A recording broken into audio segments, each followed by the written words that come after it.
열왕기상 17장은 엘리야의 갑작스런 등장과 그의 가뭄 선포로 시작됩니다.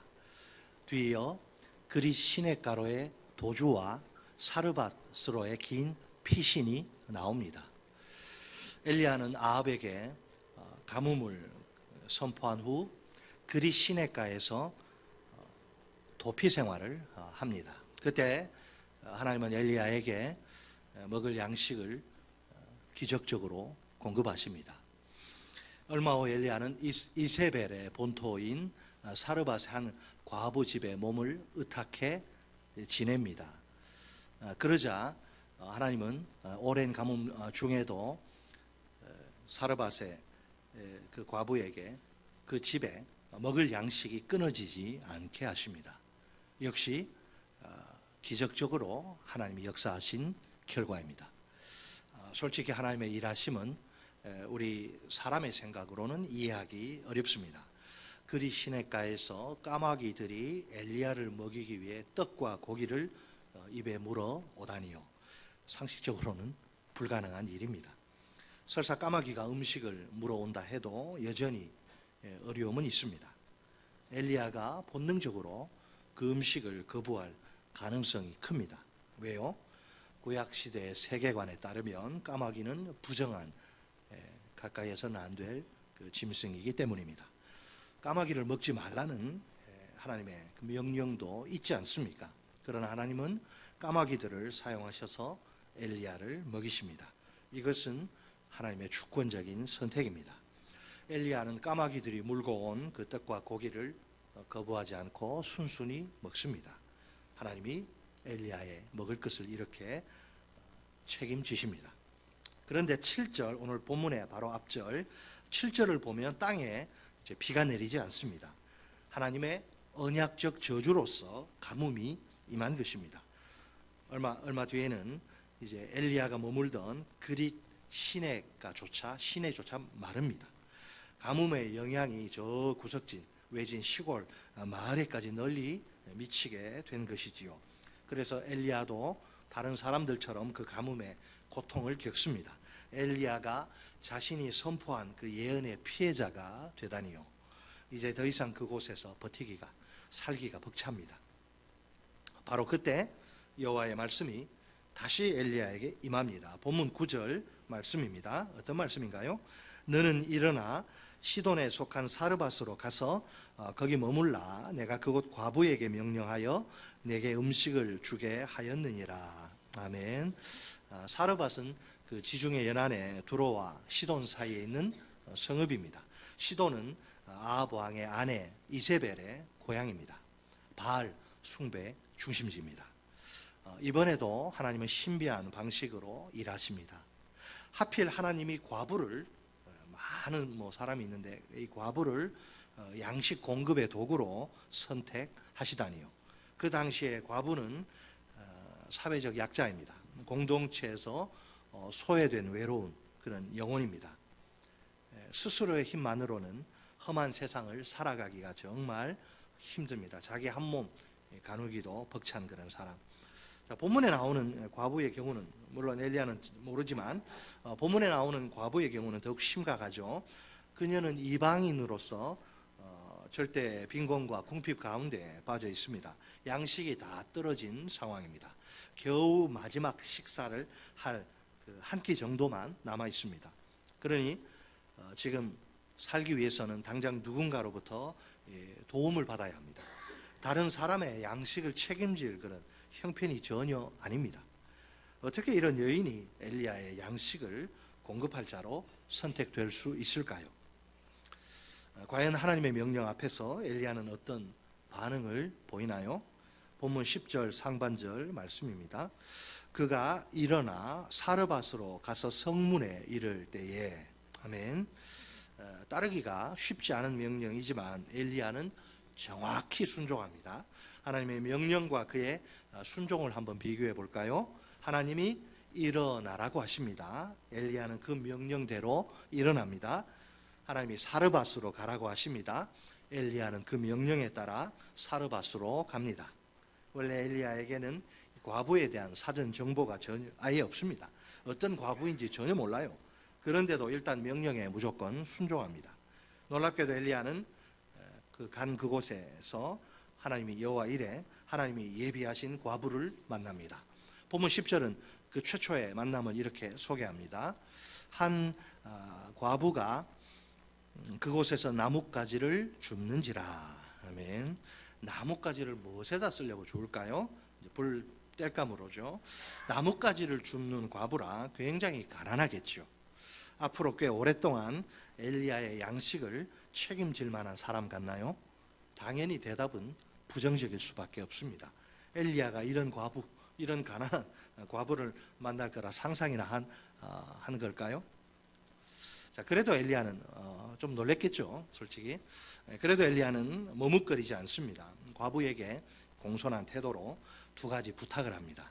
하나는 그릇에 물을 조금 가져다가 자기로 이제 마시게 하라는 거죠. 다른 하나는 손에 떡 한 조각을 자기에게로 가져오라는 것입니다. 엘리야의 부탁에 대해서 과부는 어떤 반응을 보일까요? 본문 12절 말씀입니다. 그가 이르되 당신의 하나님 여호와께서 살아 계심을 두고 맹세하노니 나는 떡이 없고 다만 통에 가루 한 움큼과 병에 기름 조금뿐이라. 내가 나뭇가지 둘을 주어다가 나와 내 아들을 위하여 음식을 만들어 먹고 그 후에는 죽으리라. 아멘. 자, 과부는 엘리야의 부탁을 거절합니다. 자기는 엘리야를 도와줄 형편이 못 된다는 것이지요. 지금 자신의 어려운 사정을 솔직하게 고백하지 않습니까? 엘리야에게 줄 떡 한 조각조차 없다는 겁니다. 그녀의 유일한 양식이 무엇인가요? 통에 들어있는 극소량의 그 가루 한 움큼이죠. 병에 담겨있는 기름 그 몇 방울, 그 조금뿐입니다. 안타깝게도 이것이 그녀에게 남은 양식의 전부입니다. 마지막 최후의 양식이죠. 그런데 다른 무엇보다도 더 큰 문제는 따로 있습니다. 그녀에겐 삶에 대한 그 어떤 희망도 없다는 것입니다. 내가 나뭇가지 둘을 주어다가 나와 내 아들을 위하여 음식을 만들어 먹고 그 후에는 죽으리라.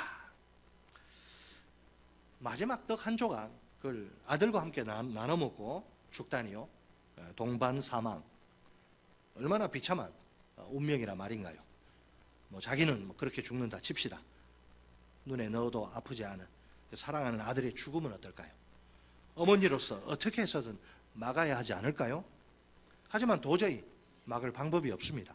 속수무책이라. 슬프게도 그녀가 아들을 위해 이 순간 줄 수 있는 건, 해줄 수 있는 건 아무것도 없습니다. 그녀가 예측할 수 있는 유일한 운명이란 아들과 함께 죽는 것입니다. 엘리야로서는 아예 예상하지도 못한 그런 뜻밖의 반응입니다.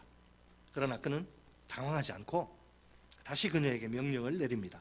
본문 13절 말씀입니다. 엘리야가 그에게 이르되 두려워하지 말고 가서 네 말대로 하려니와 먼저 그것으로 나를 위하여 작은 떡 한 개를 만들어 내게로 가져오고 그 후에 너와 내 아들을 위하여 만들라. 아멘. 먼저 엘리야는 그녀에게 두려워 말라, 너 안 죽는다, 걱정 마라, 두려워 말라, 이 삶에 대한 확신을 줍니다. 이 표현은 주로 거룩한 전쟁에서 나타납니다. 현재 그녀는 전쟁터에 내몰린 것 같은 거의 죽음 일보 직전에 던져진 상황입니다. 그녀의 근본 문제는 죽음에 대한 두려움이죠. 죽음의 공포가 그녀를 옴짝달싹 못하도록 아주 꽁꽁 묶어버린 그런 상태입니다. 그녀가 할 수 있는 일은 체념이요 포기입니다. 그녀의 친구는 절망입니다. 그렇지만 그녀는 엘리야의 말을 굳게 믿어야 합니다. 죽음의 두려움을 떨쳐버려야 합니다. 그런데 이게 무슨 말인가요? 가서 네 말대로 하려니와. 엘리야가 이래요. 가서 너의 말대로 하려니와. 떡을 만들지 말란 이야기가 아니죠. 그녀는 가서 자기 말대로 행동해야 합니다. 자기와 자기 아들을 위하여 음식을 만들어 먹어야 합니다. 그러나 진짜 중요한 것은 우선순위입니다. 우선순위가 뒤바뀌면 절대로 안 됩니다. 본문 13절에 두 단어를 주목합시다. 먼저와 또 어떤 단어죠? 그 후에란 단어. 과부에 대한 명령이 두 가지네요. 자, 그녀에게는 먼저 해야 할 일이 있습니다. 뭘 해야 돼요, 먼저? 자, 먼저 그것으로 나를 위하여 작은 떡 한 개를 만들어 내게로 가져오고. 아멘. 그 후에 나중에 해야 할 일도 있습니다. 그게 뭐예요? 너와 내 아들을 위하여 만들라. 아멘. 이 순서가 뒤바뀐 거 아닙니까? 지금 내가 죽게 생겼는데 나와 내 자식 먹이고 선지자 하나님의 종 나중에 주면 안 돼요? 뒤바꿔가지고 아니래요. 먼저 내가 먹어야겠다. 내가 먹고 그 다음에 너와 네 자식 먹어. 과부의 입장에서는 이건 상상조차 할 수 없는 명령입니다. 이 죽어라 소리 아니에요? 마지막 남은 소중한 얼마 안 되는 극소량의 가루와 기름이 아닌가요? 자기와 자기 아들을 위해 겨우 떡 하나 만들 수 있는 분량입니다. 그런데 그것으로 엘리야를 위해 작은 떡 한 개를 만들어 가져오라니요.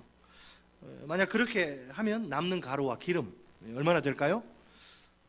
그 쥐꼬리만한, 쥐꼬리보다 더 적겠네요. 하여튼 얼마 안 되는 그것으로 자기와 자기 아들을 위해 떡을 만들 수 있나요? 잔인하기까지 한 명령이 맞죠? 어떻게 이럴 수가 있단 말인가요?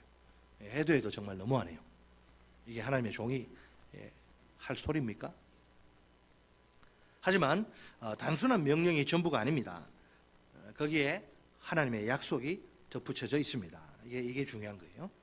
우리 다 같이 본문 14절 말씀을 한 목소리로 읽겠습니다. 14절 다 같이 시작. 이스라엘의 하나님 여호와의 말씀이 나 여호와가 비를 지면에 내리는 날까지 그 통에 가루가 떨어지지 아니하고 그 병에 기름이 없어지지 아니하리라 하셨느니라. 아멘.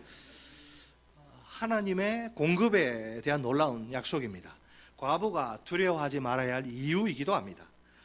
과부가 딱 계산해 보니까 요거는 나와 내 자식이 딱 한 끼 먹고 이제 더 이상 남지 않는. 근데 그 엘리야의 말은 다르죠. 하나님의 말씀은 다릅니다. 과부의 계산을 완전히 180도 뒤집어서 엎어버리는 약속입니다. 사실 떡의 재료인 이 가루와 기름은 한정되어 있습니다. 일단 떡을 만드는 데 사용되면 그 양이 줄어들기 마련이죠. 나중에는 어떻게 될까요? 완전히 바닥이 나게 되겠지요. 자, 제가 목이 말라서 이렇게 물을 마시잖아요. 이게 줄어들죠, 그죠? 그대로 있지 않아요? 줄어들어요. 이게 자연 법칙입니다. 그 가루와 기름이 바닥이 나면 이제 더 이상 떡 만드는 것은 불가능합니다. 대단히 제가 상식적인 이야기하는 거죠, 그죠? 그러나 하나님의 공급은 자연의 법칙조차도 초월합니다. 여러분, 하나님은 자연 법칙보다 큰 분이에요. 우리는 자연 법칙에 묶여서 살지만 이거 하면 중력, 만유 인력의 법칙에서 깨져요. 근데 하나님은 안 깨지게 할 수 있어요, 없어요? 있어요. 그 자연 법칙을 누가 만들었는데? 입법자 하나 만들었기 때문에 하나님 그보다 그거 초월해서 일하세요. 하나님의 공급은 자연의 법칙조차도 초월합니다. 인간의 이성과 상식도 이 조그만 이 뇌 얼마 안 되죠, 크기가. 이 인간의 이성과 상식도 뛰어넘습니다. 아니 모든 한계를 초월합니다. 하나님의 일하심은 인간의 계산 영역 밖이에요. 아무리 열심히 계산기에 두드려도 답이 나오지 않아요. 하나님의 엄청난 공급의 역사를 보세요. 그 통에 가루가 떨어지지 않을 것입니다. 그 병에 기름이 없어지지 않을 것입니다. 아무리 계속 떡을 만들고 또 만들어도 괜찮아요.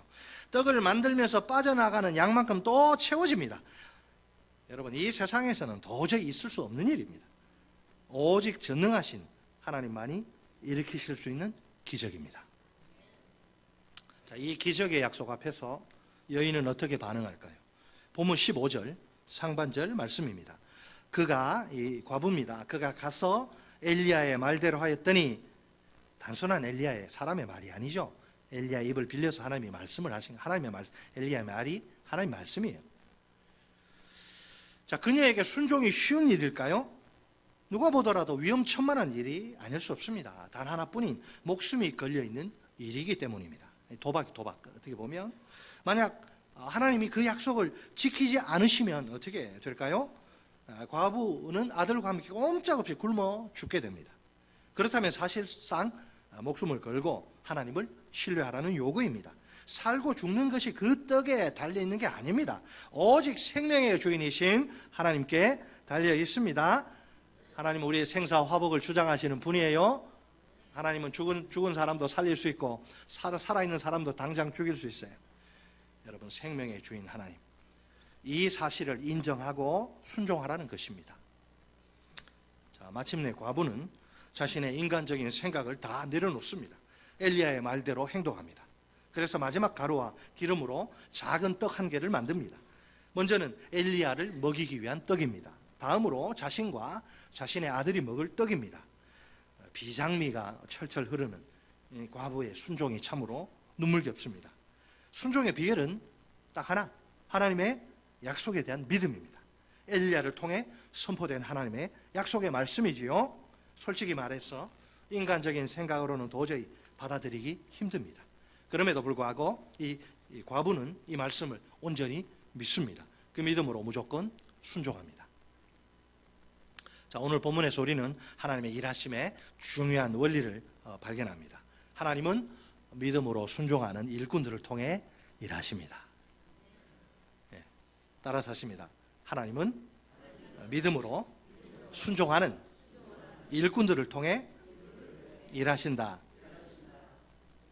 또 이렇게 합시다. 교회는 믿음으로 순종하는 일꾼들을 통해 세워진다. 굳이 20대 80 파레토의 법칙 이야기하지 않아도 믿음으로 순종하는, 어차피 모두가 사실 믿음으로 순종할 수는 없겠죠. 어쨌든 믿음으로 순종하는 일꾼들이 중요하다. 이게 하나님의 일하심의 원리입니다. 똑똑하고 세상에서 잘 나가고 그런 사람도 이렇게 믿음으로 순종할 수 있겠지만 그런 조건 없어요. 그냥 믿음으로 순종하면 일합니다. 첫 번째 일꾼이 누구죠? 엘리야입니다. 한번 보죠. 엘리야 어떻게 사용하시나? 엘리야는 순종의 사람입니다. 바알 숭배자인 아합 왕에게 지금 쫓기던 그가 아닙니까? 잡히면 죽습니다. 아주 아합이 그냥 열이 받아가지고 엘리야 못 죽여서 지금 난리예요. 자, 그런 상황에서 하나님이 그에게 어디로 가라고 해요? 바알 숭배 본거지 사자굴 속으로 들어가래요. 자칫하다가 아합에게 붙잡혀서, 이제 금방 엘리 알아봐요. 아합에게 붙잡혀서 목숨을 잃을지도 모를 일이 아닙니까? 그래도 그는 순종해서 그곳으로 갑니다.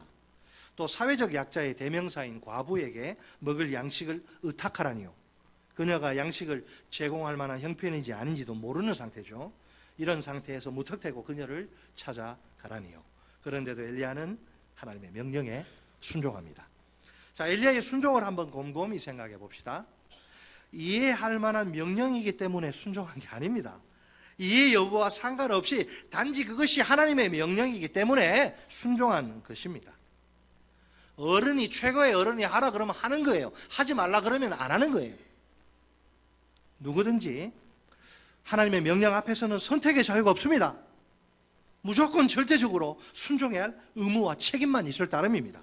그것이 바로 하나님의 백성이, 그분의 종이 걸어가야 할 길입니다. 내 마음대로 내 뜻대로 하는 게 아니에요. 세상 사람들이나 그러지. 내가 그리스도와 함께 십자가에 못 박혀 죽었잖아요.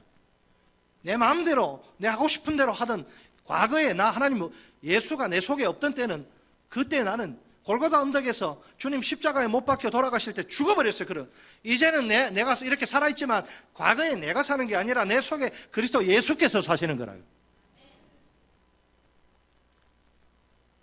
내 안에 과연 예수가 있는가? 내가 정말 예수의 뜻대로 살기를 원하는가?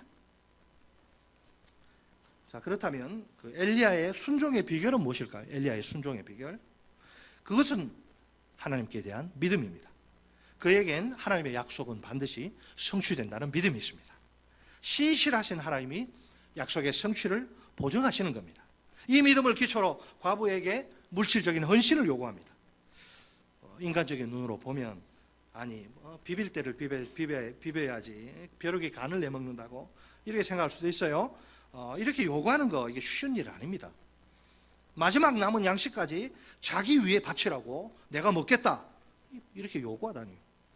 아무리 선지자라 해도, 하나님의 종이라 해도 어떻게 목숨 건 순종을 요구할 수 있을까요?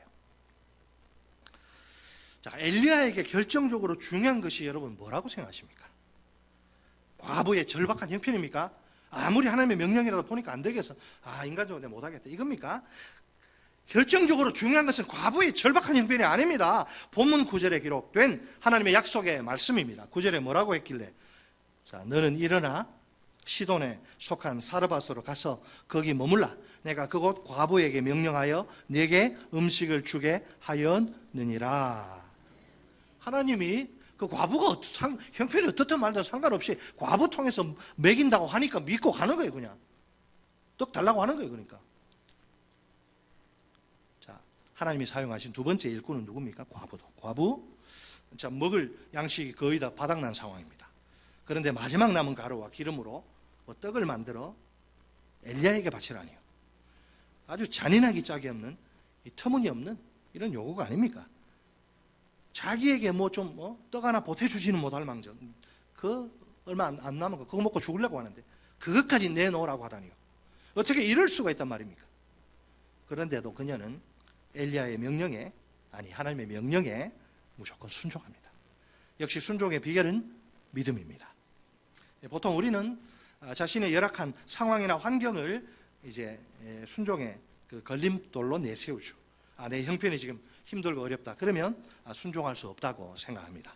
육체적인 형편, 시간적인 형편, 경제적인 형편이 다 포함됩니다. 다음에 형편이 좀 풀리면 그때 가서 순종을 생각해 보겠다고 하지요.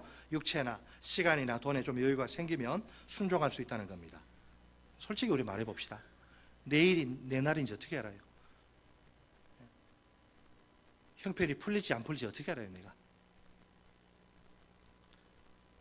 순종은 내 처지나 형편이 괜찮아야 할 수 있는 게 아닙니다. 하나님께 대한 믿음만 있으면 누구든지 언제나 순종할 수 있습니다. 내가 정말 믿음의 사람이라면 하나님이 요구하실 때 무조건 아멘으로 순종해야 합니다. 모든 상황이나 환경을 훌쩍 뛰어넘는 것이 그게 진정한 순종입니다. 10,000원짜리 한 장 주면서 삼다수 물 하나 사오라. 그거 누가 못합니까? 10,000원짜리 주면서 자동차 사오라 그러고 그게 안 되는 거지. 여러분, 순종은 내가 어떤 처지냐 형편이냐 상관없어요. 그거 하나님이 내가 원하는 곳으로만 가라 그러십니까? 내가 하고 싶은 일만 하라고 그러십니까? 아닐 때가 얼마나 많아요, 솔직히. 그러면 그냥 안 합니까, 내가? 그래도 하는 거죠. 하기 싫어도 하는 거예요. 하고 싶어도 하지 않는 거예요. 중요한 것은 하나님의 뜻, 하나님이 이걸 기뻐하실까? 잘 생각해. 이사를 가고 많은 우리 결정하잖아요. 정말 하나님 기뻐하실까? 잘 생각해야지. 내가 하기 싫으면 하지 말고 하고 싶으면 하고, 그건 크리스찬의 삶이 아니죠. 자, 솔직히 말해서 지금 두려움이야말로 순종의 가장 큰 장애물입니다. 하나님이 아니라 자꾸 현실이 눈에 전부로 보이는 거예요. 점점 자신이 없어집니다. 이거 이랬다가 내가 망할 것 같아요. 세상에서 낙오할 것 같아요. 어떻게 이 두려움을 극복할 수 있을까요? 엘리야가 그 비결을 우리에게 분명히 제시합니다. 이스라엘의 하나님 여호와의 말씀이, 아멘. 이 내 말이 아니다. 이스라엘의 하나님 여호와의 말씀이. 우리가 최후까지 붙들어야 할 것은 무엇일까요? 마지막 남은 가루와 기름 아니에요. 내 처지나 형편이 아닙니다. 하나님의 약속의 말씀입니다. 과부의 순종이 불러일으킨 엄청난 결과를 우리 한번 봅시다.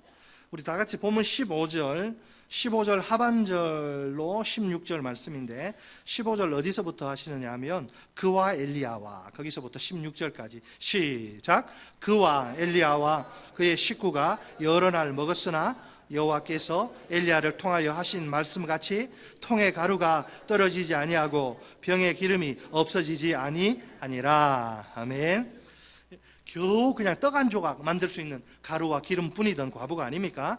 그런데 자기와 엘리야와 그의 식구가 여러 날 떡을 먹게 됩니다. 신기하게도 통의 가루가 떨어지지 않습니다. 병의 기름도 없어지지 않습니다. 그녀가 순종하자 자연 법칙을 무너뜨리는 기적이 발생한 것입니다. 하나님은 대책 없이 공수표 마구 남발하는 허풍쟁이가 아닙니다. 한번 약속하신 것은 하늘이 두 쪽 나더라도 반드시 지키는 신실한 분이십니다. 그러니까 우리가 우리 삶을 맡길 수가 있죠. 그러니까 우리가 끝까지, 죽을 때까지 의지할 수가 있는 거예요. 사실을 말하자면 우리가 살고 죽는 것이 떡에 달린 게 아닙니다. 우리가 떡을 안정적으로 확보하면 살고 그 떡 떨어지면 죽는 거 아니에요. 떡은 우리의 생존을 좌지우지하는 결정적 요인이 아닙니다. 마태복음 4장 4절 말씀입니다. 예수께서 대답하여 이르시되 기록되었으되 사람이 떡으로만 살 것이 아니요 하나님의 입으로부터 나오는 모든 말씀으로 살 것이라 하였느니라 하시니. 아멘. 따라서 할까요? 사람이 떡으로만 돈으로만 살 것이 아니요 하나님의 입으로부터 나오는 모든 말씀으로 살 것이라 하였느니라. 아멘. 네, 아멘. 네, 떡 없어도 살 수 있어요. 세상 사람들은 못 살지만 우리 살 수 있어요. 자, 예수님이 인용하신 말씀은 신명기 8장 3절입니다. 자, 어떤 배경이냐? 이제 하나님은 그 출애굽 세대에게 이제 광야에서 그들이 살아야 되는데 광야에서 생존할 수 있는 그 비결을 제시합니다. 여러분 광야 나중에 성지순례 가시면 아시는데 아무것도 없습니다. 깜깜하고 사람이 살 수 없어요. 딱 쓰면 그냥 회개가 저절로 됩니다. 이스라엘 백성 너무 뭐라고 할 거 없어요. 살 수가 없는 땅입니다. 원망하고 불평하잖아요. 자, 그런데 이 사람이 살 수 없는 땅에서 살 수 있는 길이 딱 하나 있다. 이것만 붙잡으면 산다네. 이게 생명의 로프입니다. 이 로프 잡으면 산다. 뭐냐?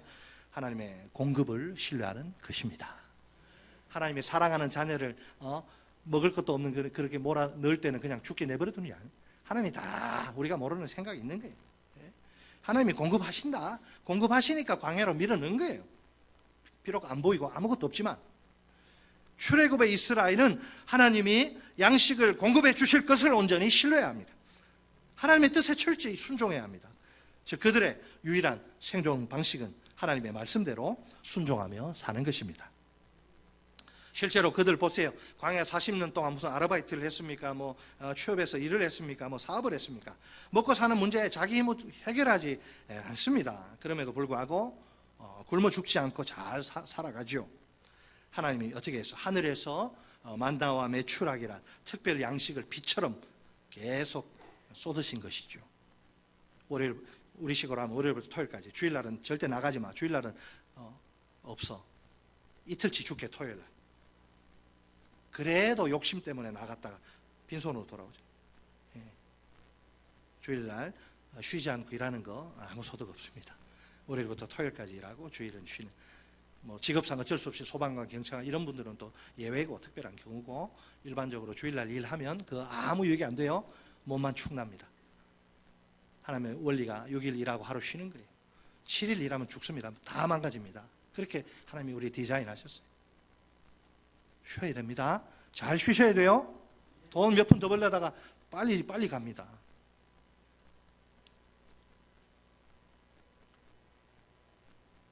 여러분, 광야 이스라엘뿐만 아니라 광야 이스라엘 백성, 우리도 마찬가지. 우리 생존이 어디에 달려있냐? 내가 죽으라고 일하고 해서 그게 보장하는 거 아닙니다. 전적으로 신실하신 하나님의 공급에 우리 생존이 달려 있습니다. 우리를 공중 나는 새를 보라. 저축을 합니까? 뭘 합니까? 너희 천부께서 기르시나니 너희는 그 새들보다 얼마나 더 귀하냐? 오늘 있다 내일 사라질 들풀도 이렇게 아름답게 입히시는데 이것보다 더한 너희를 입히지 않겠느냐? 여러분, 여기에 모인 하나님의 백성인 우리는 삶의 방식이 세상 사람들과 다릅니다. 그 사람들은 돈 의지하고 명예 의지하고 권력 의지하고 살지만 우리는 그러지 않아요. 우리는 떡으로 사는 존재가 아니라 떡으로만 사는 존재가 아니라 하나님의 말씀으로 사는 존재입니다. 우리의 생존은 떡이 아니라 돈이 아니라 하나님의 말씀에 달려있는 줄 확실히 믿으시기 바랍니다. 신실하신 하나님이 우리의 공급자이십니다. 그분이 평생 우리의 먹을 것과 입을 것을 책임지십니다. 이게 기적이죠. 죽은 사람 살아나는 것도 기적이지만 평생 우리 먹을 것, 입을 것 하나님 책임지시는 거. 여러분, 이게 기적 아닙니까? 관건이 뭐냐? 우리가 이 신실하신 하나님의 공급을 신뢰하느냐 하는 점이죠. 우리가 할 일은 지갑 속 현금이나 통장 잔액을 의지하는 것이 아닙니다. 먹을 것과 입을 것을 친히 공급하시는 신실하신 하나님을 온전히 100% 신뢰하는 것입니다. 그분의 말씀대로 철저히 100% 순종하는 것입니다. 오늘 한국교회 안에도 또 우리 중에도 기적을 맛보는 분들이 꽤 있습니다. 그분들의 삶을 들여다보면 기도의 응답이 끊이질 않습니다. 언제나 큰 감격과 기쁨이 넘칩니다. 신앙생활이 얼마나 재밌고 행복한지 벌써 얼굴 빛이 달라요. 알고 보니 그 비결은 믿음의 순종입니다. 그분들은 아무리 힘들어도 하나님의 말씀이라면 무조건 순종합니다. 아무리 자기 마음에 들지 않아도, 아무리 옆에서 반대해도 하나님의 말씀 앞에선 아멘 하고 순종합니다. 아무리 하기 싫어도, 모든 사람이 뜯어 말려도 하나님의 명령이라면 토를 달지 않고 순종합니다. 얼마나 아름답고 복된 인생인지 모릅니다. 오늘도 전능하신 하나님의 기적은 분명히 있습니다. 신실하신 하나님이 그분의 신비한 방식으로 공급의 역사를 이루십니다. 우리들 한 사람 한 사람을 이 기적의 현장으로 초대하십니다. 기적은 모든 상황 속에서 믿음으로 기꺼이 순종하는 자의 것입니다. 우리 모두 신실하신 하나님의 약속의 말씀을 온전히 신뢰합시다. 전능하신 하나님의 공급을 철저히 의지합시다. 이 믿음으로 하나님께 무조건 순종합시다. 그럴 때 우리가 기적을 맛보게 될 줄 믿습니다. 우리의 이름은 날기인입니다. 날기인이 뭘까요? 날마다 기적을 맛보는 인생. 따라서 하십니다. 우리의 이름은 날기인, 날마다 기적을 맛보는 인생. 할렐루야.